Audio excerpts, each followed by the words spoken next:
Thank you very much for talking to us. Can you tell us a little bit about yourself, Rosie?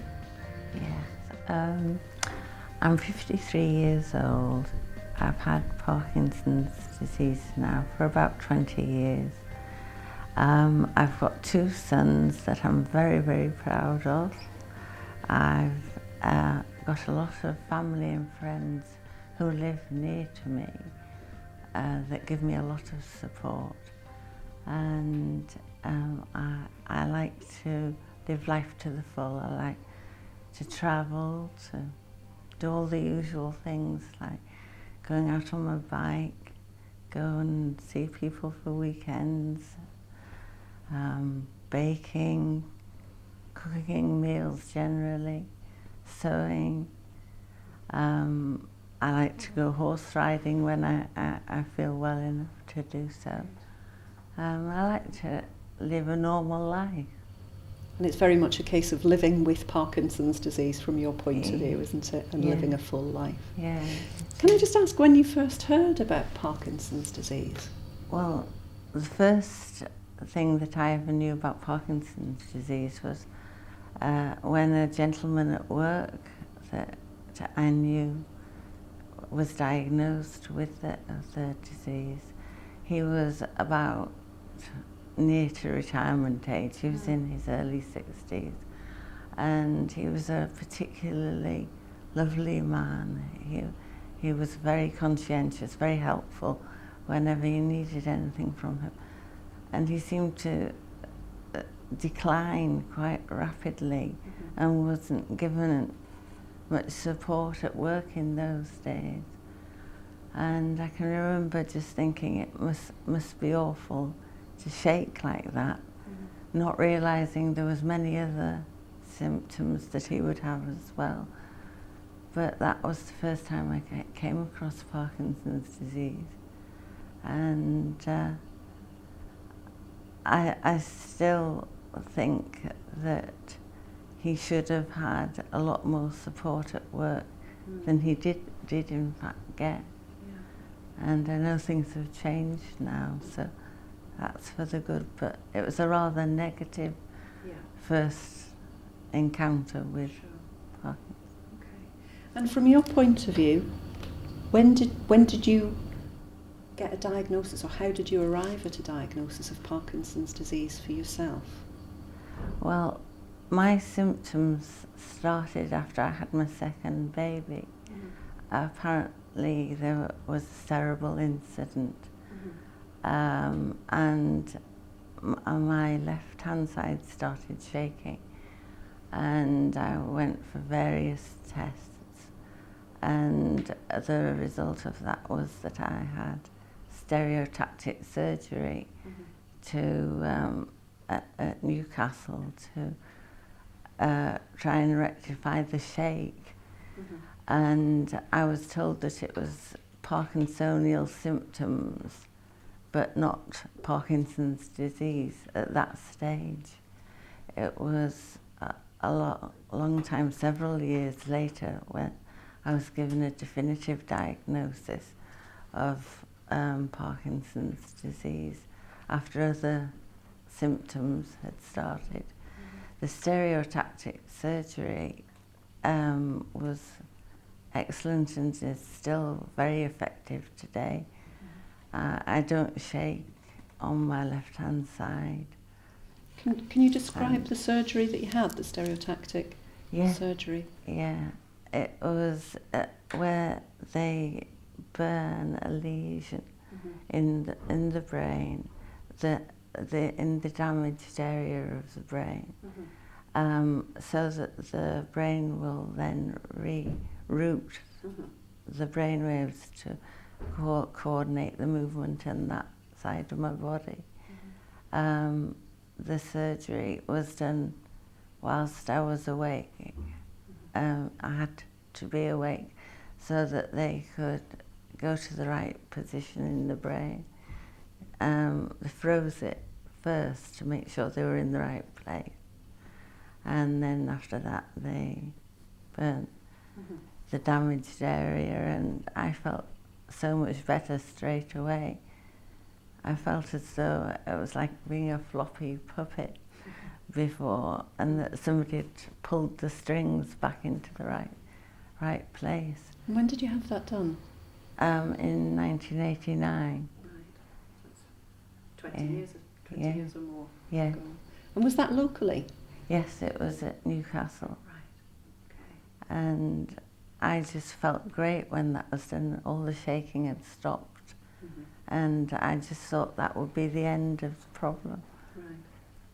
But gradually I started shaking on the right hand side, and there was other problems started. But for a few months and several years, I could control the shake on the right hand side. Mm-hmm. And to this day, I'm still very good on the left hand side. I can see that. Can you tell us a little bit about, you said that there were other symptoms as well as a shake. Can you tell us about those other difficulties? Yeah. I found that there was a great deal of rigidity in sometimes that I'd considered as just perhaps me moving in a clumsy way. But I would find that it was difficult to turn to my right, and that my arms would be stiff or my face would be stiff down that side. And I didn't realise that my facial expression was changing and becoming sort of more austere, I thought it looked, rather than rigid. And I didn't realise that this was Parkinson's disease. I just felt as though it was something away from Parkinson's disease, perhaps just with me being clumsy. Mm-hmm. I'm going off here. Yeah.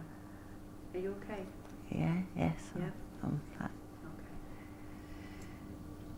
How did that diagnosis at the age of 32, how did that diagnosis make you feel?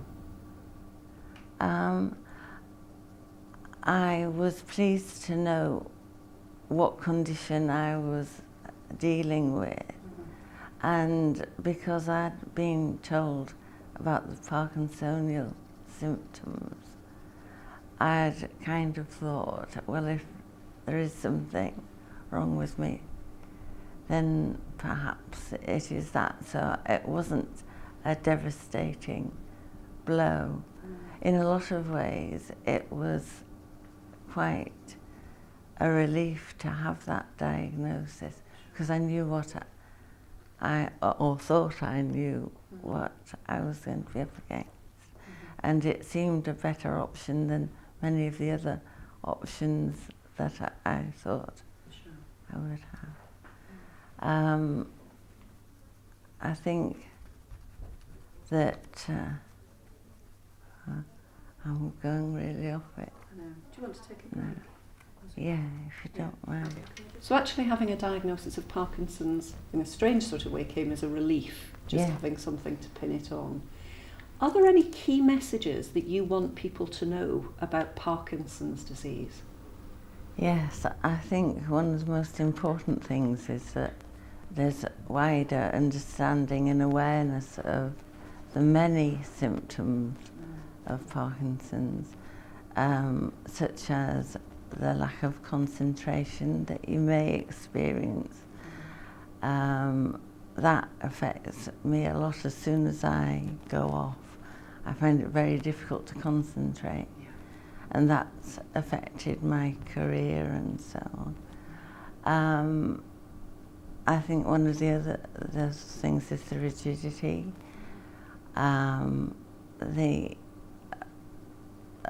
facial expressions that people with Parkinson's have. They tend to have a very blank look, and I find that hard because people misinterpret what you're saying, naturally they do, but there's not an awareness of this being a feature of Parkinson's. The slowness of your body to react. A lot of the time my mind's racing about all sorts of things, and you tend to be overlooked because people think you're away in a world of your own, and you're not. It's just your facial expression is such that people think you're dreaming, daydreaming or whatever. There's many symptoms that I didn't put down to Parkinson's disease initially. I thought it was just the shaking. I think that as one of the messages that I'd like to get across is that everybody is different, and any one of these symptoms or all of these symptoms could just come on at any time of the day or night when you have Parkinson's. And I think if people realise that these are all part of gone. I think one of the concerns that we have is that people understand that Parkinson's disease, people who have Parkinson's are subject to fluctuations. So you might be fine 1 minute and then, as we've just seen an example of, switching off and finding it very difficult to keep on track and to keep motivated. So. That's right. And at the moment I'm trying really hard to concentrate on what I've been wanting to say, but I'm not articulating it very well. And you are articulating it very well. Well, I just think that the more people who are aware of the different symptoms that can happen, the better for us, and people will understand why we perhaps suddenly stop dead in the middle of a shop and look as though we're being stroppy and not moving out of somebody's way, when you just freeze on the spot.